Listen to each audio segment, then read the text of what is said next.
Command the Dreadhorde time. We go down to 20, Solemn Simulacrum trigger.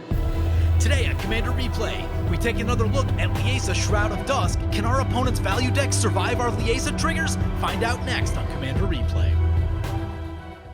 I want to thank my awesome Patreon supporters. We have one new Patreon supporter in Kevin Kearns. Kevin, you are awesome.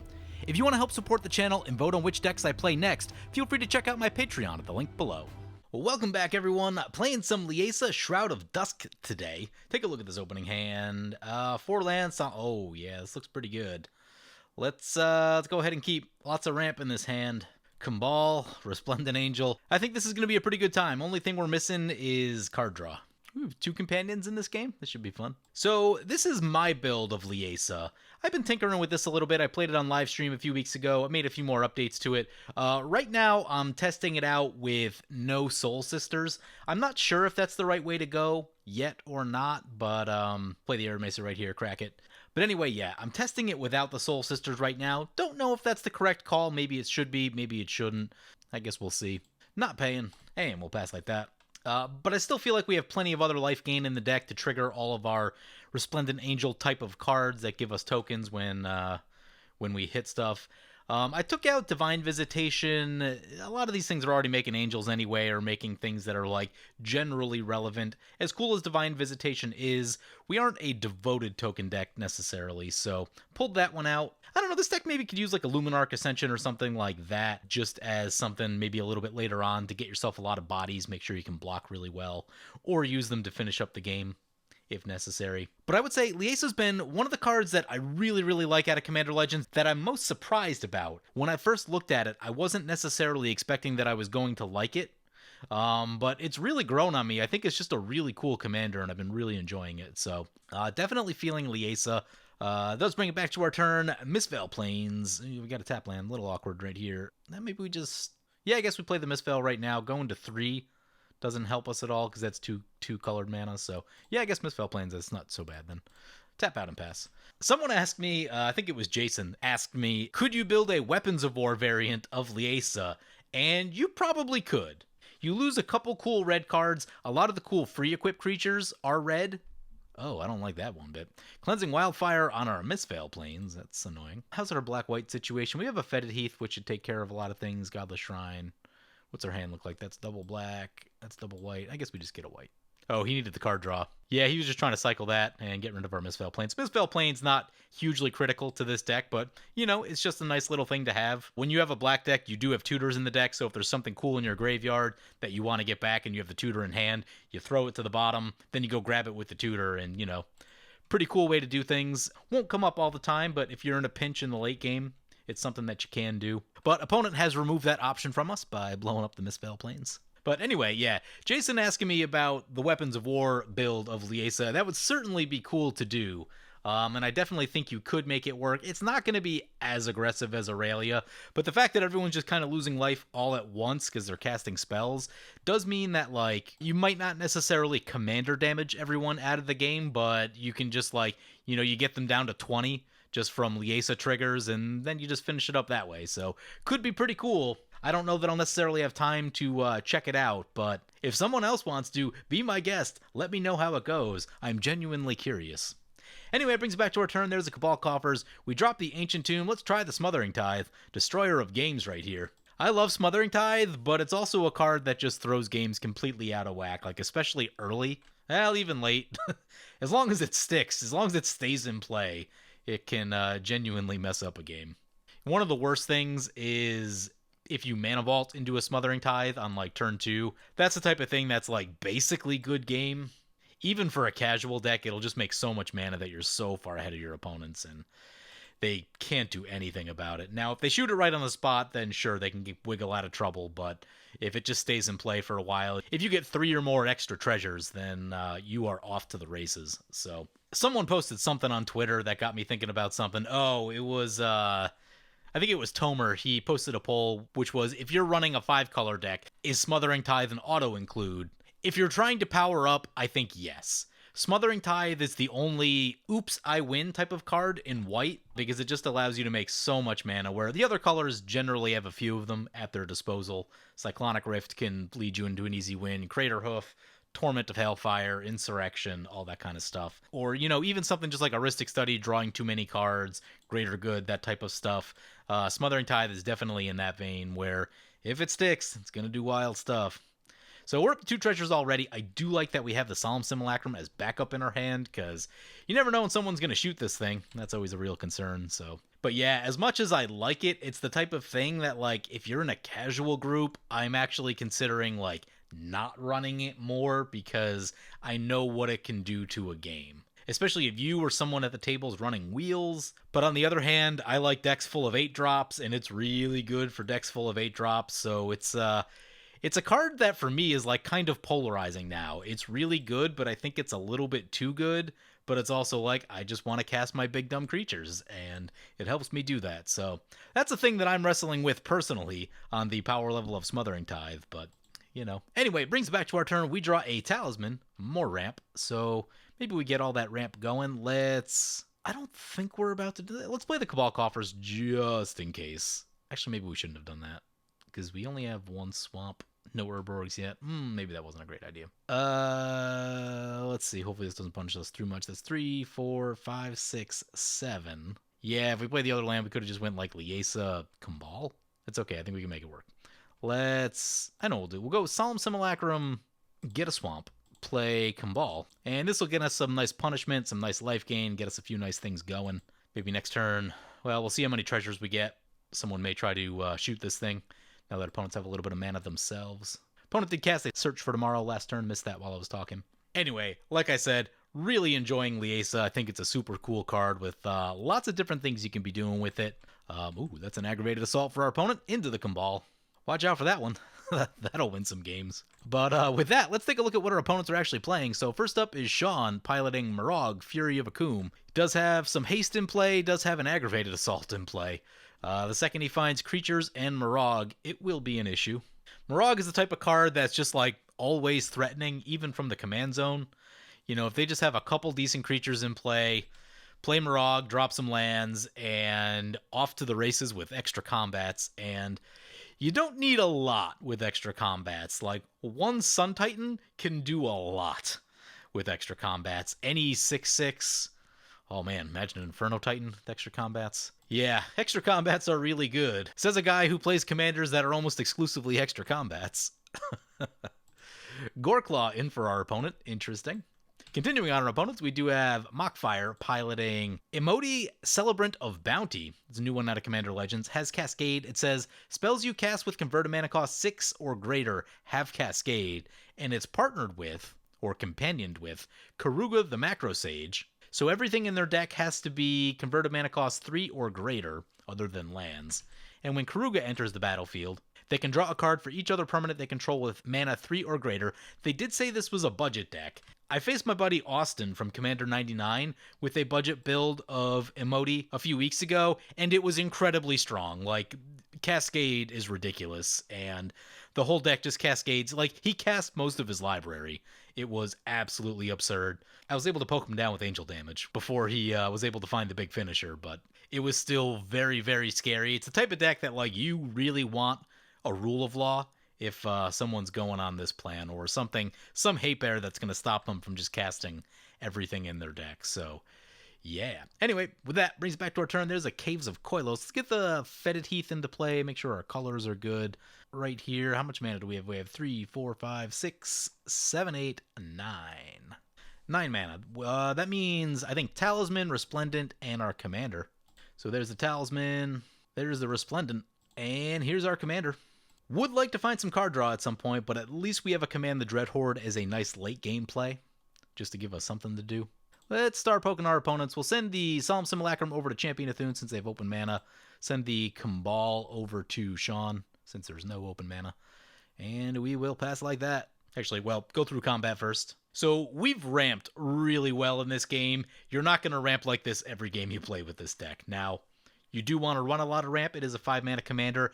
And there is value in getting this thing down early because of that drain effect. So, if you can get this in before your opponents have the big turns, they're going to lose a lot of life.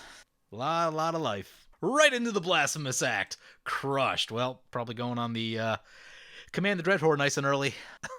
That is unfortunate. least we draw a card with the Solemn Simulacrum, gives us something. Definitely want to find some gas right here. Gorklaw into the graveyard for opponent, one that I wouldn't mind picking up with the Command the Dreadhorde. We draw. It's a Plains. Yeah, I wasn't looking for that land. Our final opponent, by the way, is Champion of Thune, piloting Kenrith the Returned King, and they are companioned with Umori the Collector, so each non-land card in their deck has to share a type, and spells of the chosen type are one less to cast, and you choose a type when it comes in. Cost Reduction 1 is a pretty strong effect. Now, there is definitely a trade-off there with running Umori as a companion. I personally would probably just run it in the 99 and not deal with the drawback of running it as a companion, but then you have to find it. You're not going to run into it every game. But Umori is one of the ones that I did find really, really interesting back before they changed the companion rule. I think it's a little bit less good, and like it's a lot of hoops to jump through. Now you got to do the extra companion bit, but I don't know. Still cool. Cost reduction is good. Opponent casts their commander, and they get a land off of the Cascade. Apparently it's a Maze's End deck. Champ gonna activate the Maze's End, gets himself a gate. I think there are enough creatures in the graveyard that we want to command the Dreadhorde this turn. Unless we find something really cool off the top, but I think that's what we're on. Ooh, that's a Pride Mage. Well, Smothering Tithe might be going down.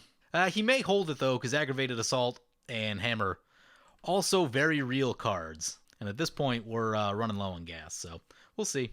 Champ is usually methodical about holding his removal for the right time. As a Pristine Talisman, life gain will be good with this Command the Dreadhorde we're about to play. Play the Plains, play Pristine Talisman. Command the Dreadhorde time, definitely Solemn, definitely Cabal, definitely Resplendent. As Counselors, this thing's 4, that's 4. How much life is that? Let's just double check all that. So that's 6, that's 10, 4 and 4 is 18?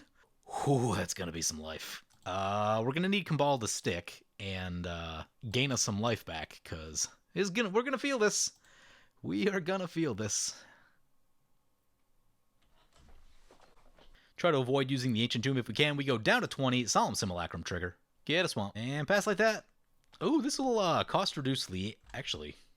We may have been able to get Liesa back if we tapped differently. Yeah, I think we would have. It's okay. It's okay. I'd rather not use the Ancient Tomb to do it. Opponent paying for the Smothering Tithe. I mean, at this point, we only have one card in hand. They don't know what it is, but Wheel of Misfortune, yes please. How much are we paying? Oh yeah, and Champ's gonna shoot our Smothering Tithe. That's a great idea. So who doesn't want a wheel? Who's choosing 0? Cabal triggers, that'll be nice. Wonder if they fixed the secretness of this card, because for a while you could see all of the stuff with it, which definitely reduces its effectiveness. Nope, we can see it. Sean chose 15. Yeah, they're gonna have to work on that. It's way less good if you know what's coming. There's a 10 and a 15 in there. I definitely missed one. I'm gonna go for 5. Aha, we draw. Nice. A lot of lands. A lot of lands. Yee. We get to scry one. Sunscorch Region on top. That's a cool card. We'll leave that there. Sean goes down to 15. He may have overshot with that, I'm guessing. Kogla coming in. What do they get to do? Enters battlefield, fight a creature. I would like to keep the Goreclaw, because then it's going to be really easy to cast 2 things next turn. Cabal triggering. All good stuff. Kodama's Reach. Probably want that Cabal to stick for a little while, too. Yeah, they're going to shoot the Cabal. A little bit too painful. That's some really good life gain. I haven't worked out the reanimation in this deck yet. That'll be the next step, kind of figuring out what things I don't want, bring in some sort of reanimation. We've got the Command the Dreadhorde. There's another one. Oh, what card did I use? Oh, I think it's the Black Finale. I used that in the game. It's not great in the early game necessarily, but someone was playing Gyruda and milled most of my deck and did that for like X12 or something, and then got almost all of my deck. It was like 60 cards in my graveyard, and it was a mono black vampire deck, and got a whole lot of vampires in. It was pretty sweet. Ended up winning that one because Blood Artist, Falconwrath Noble, and what's the other one? I think there's a third one. Pretty ridiculous cards. Really hard to deal with those. Gatecreeper Vine coming in. Champ's got some stuff in the graveyard. Golos, EC, Hullbreacher, Selvala. Oh my, Gaia's Cradle. And a gate. If we hit him with the Bajuka Bog, that'll shut off the Maze's End. Thassa coming in. Probably not going to be able to do anything about that anytime soon. What's over here? Oh, right, they didn't wheel. End step Thassa on the Gatecreeper. Yep. Gonna get another gate. Should we have scryed 7 times from the wheel on the Curator of Mysteries? We only scryed once. I'm feeling like there should have been 7 scries in there. Oh, no, I know why. Because we only have 1 card in hand. There we go. There we go. Figured it out. Brings it back to our turn. This is a Sunscorch Regent.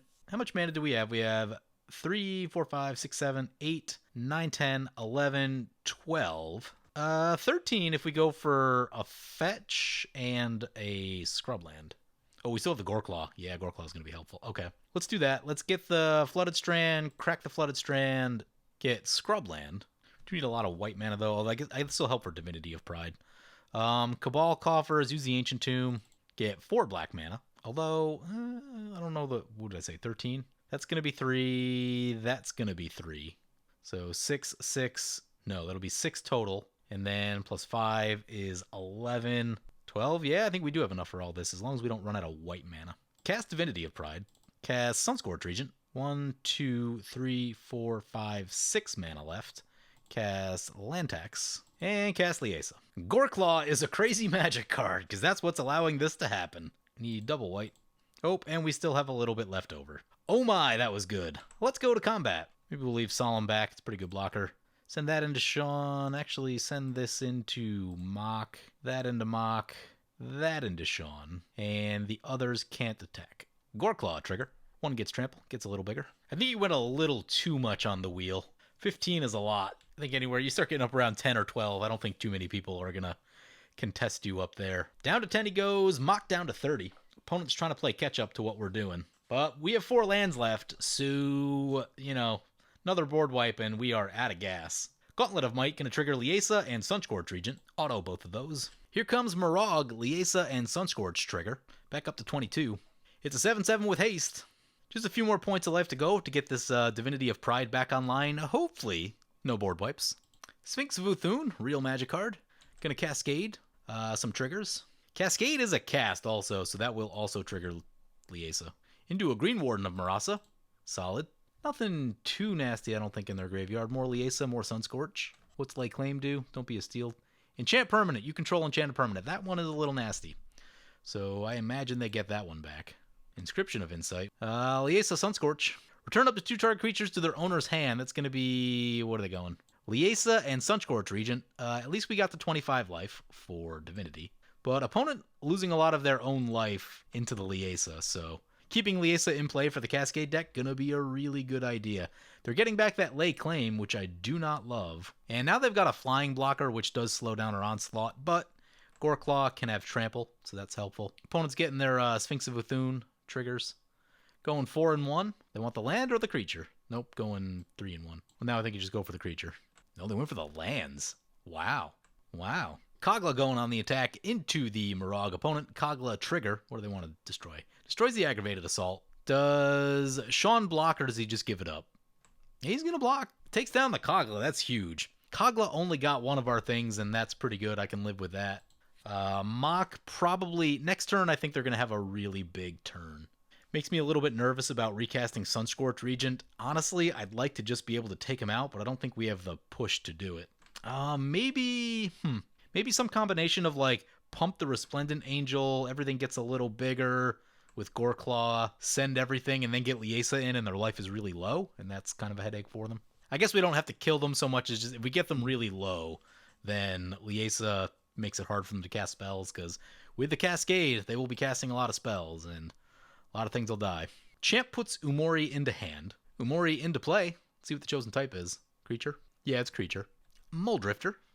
Very nice. It's evoked. Oh, I wonder if... I'd probably hold on to the Muldrifter right there, or I'd probably hardcast the Muldrifter, because you do have a Thassa. Thassa trigger on the Gatecreeper. Yep. Brings it back to our turn. Ooh. Demonic Tutor. Real magic card. Swing away and get a Wound Reflection? That sounds like a plan. I could end this game really quickly. I gotta read Wound Reflection really quickly. I think it's just a trigger at the end step. I don't think it matters when it entered. At the beginning of each end step, each opponent loses life equal to the life they lost this turn. Yeah, that sounds like the one for me.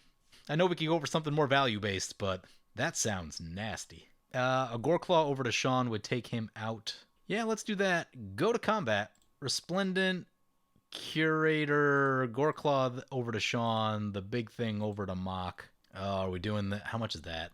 Liesa will be 5. The other thing's going to be, it'll be 13. So it'll be 5 plus 2 is 7 plus 6 more. So 13 mana for all that. We have 1, 2, 3, 4, 5, 6, 7, 8, 9, 10, 11, 12, 13, 14, 15. Definitely not enough to activate the Resplendent. and do all the other things we want to do. Goreclaw is going to trigger.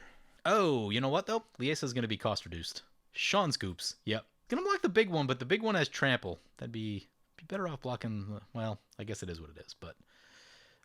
damage is going to happen. 3 is going to trample over. We gained a bunch of life. They go down to 13. Let's play the Demonic Tutor. We gained a bunch of life, too, because this thing has lifelink, which is fantastic. So we'll use the Ancient Tomb. Get 4 black mana. Demonic Tutor. Use the Pristine Talisman.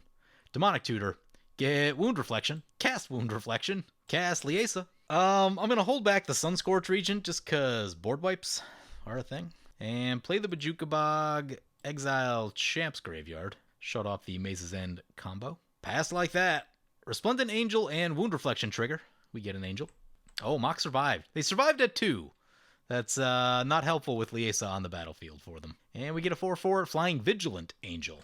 Sean not happy that he got attacked by Mock. And that's fair. Opponent tries to confiscate, loses on the stack though.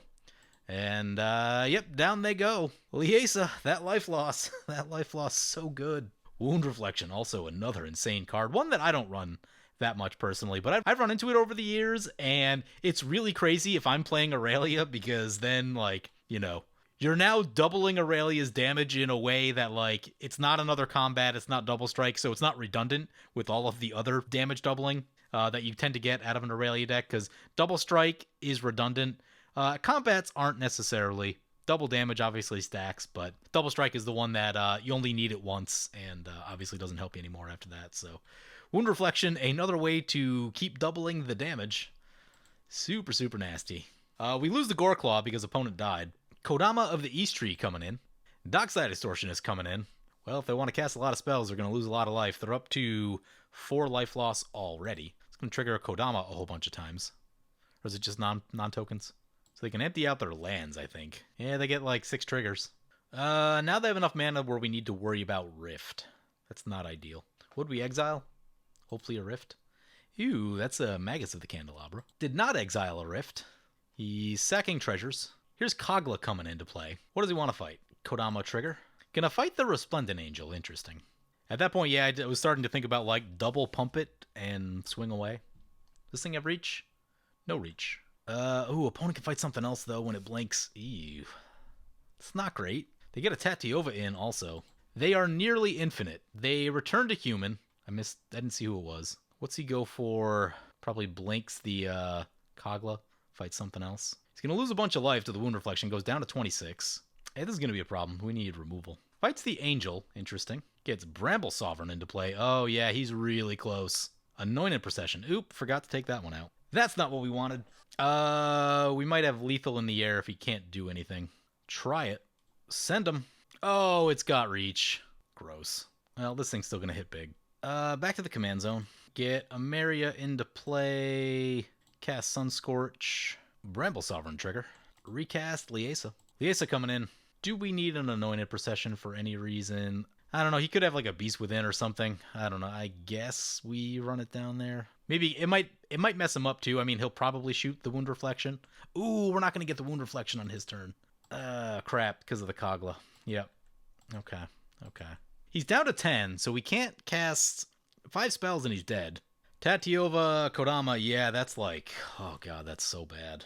We're in some real trouble, actually. One thing I'm going to do right now, I'm going to pop over real quick, get rid of this Anointed Procession. Didn't see that one. I don't think we have enough to justify that one. It's good, but like, really just go for like a Moonlight Bargain right now. So drop in a Moonlight Bargain over that. There's a Birds of Paradise, Liesa, Sunscorch. Oh, they gain life with lands too. That'll give them additional spells. Bramble Sovereign. Gonna make a copy. Makes a copy of this Magus of the Candelabra. Is out of cards, thankfully. Combat Kogla's gonna get us though. Coming in. Kodama coming in. Probably takes down the Wound Reflection right here. Yep, taking down the Wound Reflection. Sadness. Opponent's got some flying blockers now, too. That's actually a thing. Yeah, we'll block Kogla with the Solemn Simulacrum. Draw a card. Come on, something big. There's the card draw trigger. Yes, please. Thran Dynamo is not it. We have already ramped in this game. Can I have one more chance on our turn? They did tap Kodama, though. They're exposed in the air. No, they've got 2... Never mind, they got the 2 birds still. Kenrith coming in. Liesa, Sunscorch. Yep. Good thing we exiled his graveyard. He has Dockside Extortionist, which, as soon as a sack outlet shows up, is a problem. He can potentially No, I don't think he has any mana left. If he did, he can blink the Dockside. Yep. If he blinks Dockside, yeah, I really hoping for Exsanguinate off the top just to, like, not deal with getting through here in combat's going to be a little bit tricky. He's thinking about what to blink. Goes for Kogla. Yep. That can fight another thing. Yep. What does he want to take down? Gonna fight Liesa. Back to the command zone. Oh, Thought Vessel. No. Now we're drawing all the ramp. Yep. So much ramp. Any tricks? I'm not seeing any tricks that we have available to us. Send them. Blocks and blocks. The birds go down. There's Plains number 5. Get Thran Dynamo. Get Thought Vessel. Get Liesa. Bramble Sovereign. Pass like that. Does have damage if he just turns everything sideways. I don't think it's lethal, but it's still gonna hurt. Activates Maze's End. Tatiova Kodama trigger. So yeah, this is essentially like Kenrith lands is what this deck is. It's up to 9. Yeah, Tatiova is a problem. Plays a land. Kodama, yep. Kogla coming in. Anointed Procession going down. So he can reanimate the birds. He'll make a copy of the birds. Down to 36. Yeah, he could potentially have 3 blockers on his turn. Can also pump and give things counters, which is not ideal. But by having to do that, that means that he can't draw a million cards. Thassa trigger. On the Kogla. It's not going to be great. Sunscorch, probably. Bramble Sovereign. Yeah, gonna fight the Sunscorch Regent. It's unfortunate. Makes copy. Yep. Need that finisher. We need that finisher. Gonna fight Liesa. Back to the command zone. That life loss is gonna start to pile up. You cannot choose to pay the additional with Liesa. Oh, they get a Shalai. Oof. Board wipe could get us out of this. Swords is highly mediocre. Play the Plains. That's Plains number 6. What would we swords? Kogla maybe? So we stops fighting our stuff. Although, no, it'd have to be Shalai. Yep, send in the 8/8. Double block. Blocks with Kodama. Oh, he has a Mazavith now? Gross. Yeah, that's gonna be a problem. Let's get Liesa back. Bramble Sovereign. Tap the Pristine Talisman. Gain he's gonna gain 5 life with Kenrith. You know what? I think we swords the Shalai, because he has enough mana to use that 6 ability to just pump everything up and really get a lot of damage in, so... Shoot the Shalai. We lose 2 life. Maze's End. Somberwald Sage in for opponent. Opponent's up to 20. It's getting bad for us. Incubation Druid, they're gonna lose 2 life. Kodama triggers. Gonna start putting counters on stuff, yep. Who they put on? Oh, they put it on the Incubation Druid, yep. Everything's got haste and trample. Gross. Yeah, now we can tap for a lot of mana. Gerard, board wipes are off the table. Things that can get us out of this. Exsanguinate, Agadeem's Awakening. Potentially one of our combo pieces, Exquisite Blood or Sanguine. Probably need both, but... Bolas the Citadel could be good. Elspeth would be good because it gets around Gerard. Regna could be interesting. Opponent sending everything. Okay. Changes their mind on a few. Yep, changing their mind. Doesn't like their attacks. Okay. Pulls it all back. They're losing something. They send in everything. Do I really have, like, no card draw in this deck? There's a Greed and an Erebos in here. Those wouldn't be awful. We need to get to them before our life gets terrible. End step, Thassa trigger. What are they going for? Dockside, getting the mana. Gross. Yeah, he's at a point where it's just going to be like, he does all the things, and it's just going to take like an hour. Kodama triggers, yeah. This was going to be such a short video to edit too, and now all this. Ugh. Makes the second Dockside. More treasures, more Kodamas. Land tax trigger, I mean, I got to pull them out. I know the bug, but we just got to pull them. 3 Plains. Yeah, we'll get a Swamp too. Bonder's Enclave, that's card draw. Play the Bonder's Enclave. We can't give him another turn. Activate the Bonder's Enclave. We drew a land. It's that land tax bug. And another land! Yeah! Wow. I don't think we can survive another turn of what he's doing, and it's going to take like 25 minutes for him to do all the stuff. He gets the bird back, makes a copy of the bird. Both the attackers get thwarted. Maybe we shouldn't have land taxed. It means that there were 2 lands in a row.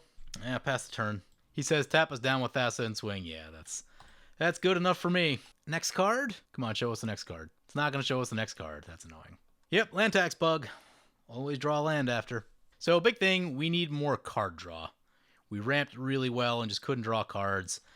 We used our Demonic Tutor to go for Wound Reflection, which, I mean, that eliminated 2 opponents essentially, and had it stuck around probably 1 more turn, probably gets rid of Champ. I mean, I think we just got unlucky kind of late. We drew a lot of lands kind of late, and that's unfortunate. Maybe something like thinking about Burnished Heart, Ameria Shepherd as a way to get stuff back. I think a Read the Bones would be nice in this deck. I added this court in here, didn't get a chance to look at it, but that was just kind of a test card. We'll pull that out. Added in the Mary Shepherd, and this is for the Burnished Heart combo. Gives us a way to get some stuff back late, which is really helpful. Now, I could probably live without Zagadeem's Awakening. I've been trying to test it. I just haven't had a chance to look at it. Wow, we drew that many lands. There's only 34 lands in this deck, too. I guess that would have been 35 with the flip land. There's probably 1 or 2 other flip lands, I guess. There's a Sajiri Shelter, and do we have any other ones? Not that I can see offhand, but yeah, we flooded super hard. It was not great. Need to cut 1 card. What are we getting rid of?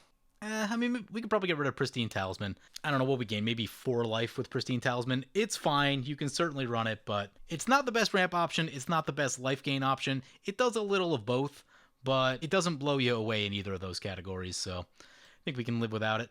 Anyway, so yeah, that's what I'm looking at right now. We added just a teeny bit more card draw to the deck, and we got a little bit more reanimation, all things that would have helped us right there.